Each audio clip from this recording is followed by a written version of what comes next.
মুগ্ধ, তোমরা নক্ষত্র হয়ে আমাদের মাঝে চিরকাল বেঁচে থাকবে। আমার দেশ ভালো নাই, আমরা ভালো থাকি কি করে? আমার দেশ আজ রক্তাক্ত, আমাদের প্রতিটি মানুষ আজ রক্তাক্ত। আসসালামু আলাইকুম। কেমন আছেন সবাই? আমরা আলহামদুলিল্লাহ ভালো আছি। আসলে ভালো আছি কতটা সেটা আসলে বলতে পারছি না। আসলে আমরা কেউই ভালো নেই, আমি নিজেও ভালো নেই। আমার শরীরটা বেশ কিছুদিন ধরেই অসুস্থ। তো যাই হোক, দেশের এই সার্বিক অবস্থায় আসলে কারো মনটাই ভালো নাই। যখনই মোবাইলটা ওপেন করি ফেসবুকে আর আমার ঢুকতে ইচ্ছে করে না, মানে খুব কম ঢুকি, যদিও বা ঢুকি শুধু আহাজারি আর্তনাদ এসবই আমার চোখে পড়ে, যার কারণে আমি অনেকটা বলতে পারেন ফ্রাস্ট্রেশন কাজ করে ভিতরে, আর অনেক বেশি অস্থিরতা কাজ করে। তো যাই হোক, এখানে আমি ভিডিও রিলেটেড তেমন কিছুই বলতে পারছি না।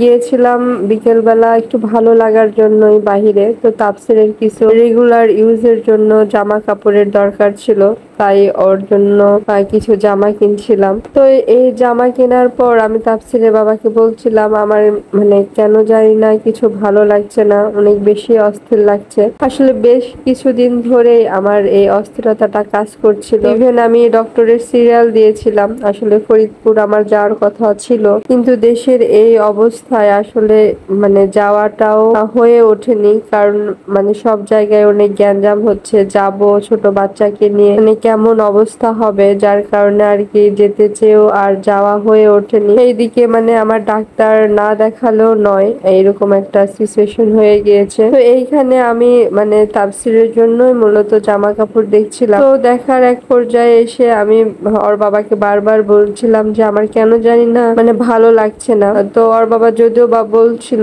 যে এইখানে একটা মানে হসপিটাল আছে, তো তুমি চাইলে এখানে ইমার্জেন্সিতে ডক্টর দেখাতে পারো। তো আমি বললাম সেটাই ভালো হবে, যেহেতু ফরিদপুর এখন যাওয়া পসিবল না, মানে প্রিপারেশন না থাকলেও মানে অসুবিধা হচ্ছিল, যার কারণে আমি এখানে এমার্জেন্সিতে ডক্টরের কাছে যাই। এবং উইদাউট সিরিয়াল আমি অনেকক্ষণ পর্যন্ত বসেছিলাম যে না, আজকে আমি যেভাবে হোক ডক্টরকে দেখিয়ে যাব, যাতে আমার মানে মানসিক ভাবে আমি যেন একটু সুস্থ থাকতে পারি। আর আমি সবসময় মানে বলি আমি অনেক বেশি ইমোশনাল, আমি মানে খারাপ কোনো কিছু নিতে পারি না, খারাপ কোনো খবর আমি নিতে পারি না, যার কারণে দেখা যায় বাড়িতেও যদি কোনো সমস্যা হয় আমাকে সহজে কেউ কিছু মানে বলতে চায় না, কারণ আমি অনেক বেশি টেনশন করি, অনেক বেশি মানে ফ্রাস্ট্রেশন কাজ করে আমার ভিতরে। তো যাই হোক, আর এইখানে আমার ছোট ভাই এসেছিল, তো ওকে সঙ্গে করে নিয়ে তাফসিরের বাবা আর ডক্টরের কাছে। তো যেহেতু আমাদের সিরিয়াল দেওয়া ছিল না, একটা বেশি লম্বা সিরিয়াল ছিল, তারপরেও আমি মানে ইমার্জেন্সি বলছিলাম যে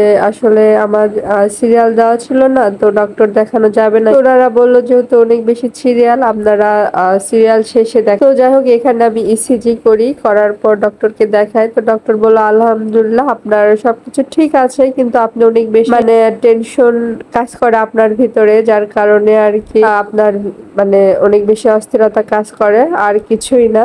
আলহামদুলিল্লাহ আপনি ভালো আছেন, তবে নিজেকে চেষ্টা করবেন সবসময় ভালো রাখা, আর হচ্ছে একাকি থাকবেন না। মানে আমার মূলত সমস্যাটা হয় যখন আমি একা থাকি বাসায়, তখন বিভিন্ন ধরনের আর কি চিন্তা মাথায় কাজ করে, আর দেশের এই অবস্থা যখন আমি দেখি তখন আরো বেশি টেনশন কাজ করে আমার ভিতরে। তো এটাই আমি ডক্টরকে বলছি, স্যার আসলে দেশের এরকম অবস্থাতে আমি যখন এগুলা দেখি তখন আমার আরো বেশি খারাপ লাগে। তো সেটাই উনি আমাকে বলছিল যে এসব নিয়ে টেনশন করবেন না, আল্লাহ যেটা ভাগ্যে লিখে রাখছে সেটাই হবে। তো এটা উনি আমাকে বুঝাচ্ছিল। তো ডক্টর দেখানোর পর আমার কিছু মেডিসিন দিয়েছেন, তো সেই মেডিসিন গুলো নিয়ে আমরা বাসায় আসলে ব্যাক করছিলাম। আর তার ছেলে বাবা আমাকে বলছিল এখন তো তুমি একটু হলেও ভালো থাকতে পারবে, তাই না? এখন তো তুমি বুঝেই গেলে যে তুমি আল্লাহর রহমতে ভালো আছো, সুস্থ আছো, সুতরাং শুধু শুধু টেনশন করো না। তো তাফসিরের বাবাও আমাকে সবসময় মেন্টাল সাপোর্ট দেয় যাতে আমি টেনশন না করি, তারপরও ভিতরে টেনশন আসলে কি করব বলে। তো যাই হোক, আমার দেশ ভালো থাকুক, সুস্থ থাকুক, খুব তাড়াতাড়ি যেন আমরা